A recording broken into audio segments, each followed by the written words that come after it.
Les amoureux de la nature comme moi ne me contrediront pas, nous servons un Dieu immensément créatif.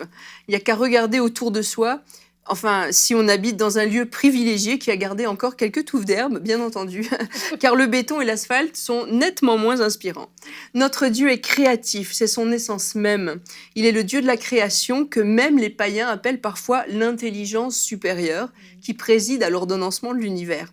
Il est le créateur plein de nuances, d'intelligence. Ce qu'il crée est beau, infiniment varié et harmonieux. Et l'apôtre Paul, dans Romains 1,20, nous dit « En effet, les perfections invisibles de Dieu, sa puissance éternelle et sa divinité se voient comme à l'œil depuis la création du monde, quand on les considère dans ses ouvrages. Or, nous sommes faits à l'image de Dieu. Et ce serait une grave erreur de croire que les humains sont uniformes et tous coulés dans le même moule. Le Dieu créatif a créé des humains tous absolument différents dans leur physique, leur intelligence, leur caractère, leurs compétences. Et si notre Dieu est créatif, nous qui sommes faits à l'image de Dieu, à combien plus forte raison sommes-nous aussi infiniment créatifs ? Le problème, c'est qu'on ne conçoit souvent notre service pour Dieu que selon un seul modèle. Et c'est un cliché qui a la vie dure. C'est pourquoi j'aimerais bien le détricoter aujourd'hui. On aimerait servir Dieu, mais quand on pense service, on ne voit que le prédicateur qui prêche ou à la rigueur, le chantre qui sert dans la musique. Mais notre imagination s'arrête là. Est-ce que par hasard, tous les autres seraient des gens de second choix ? À la grande loterie de la création, ils n'auraient pas eu la bonne combinaison ? C'est complètement absurde.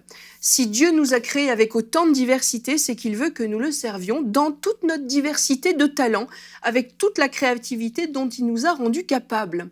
On en voit un premier exemple dans la parole de Dieu, dans Exode 35, 30 à 35.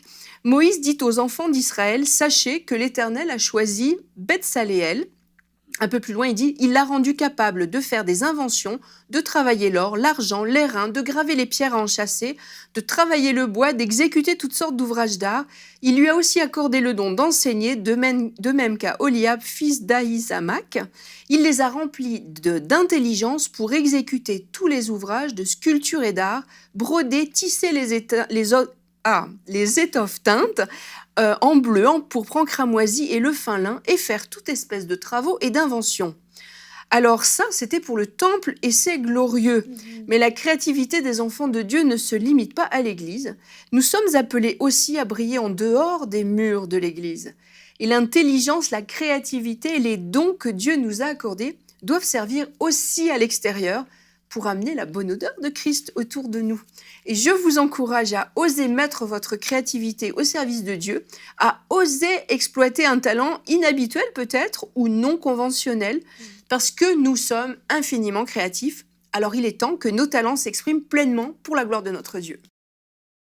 Retrouvez la suite de ce programme dans l'émission Bonjour chez vous sur ENCI TV.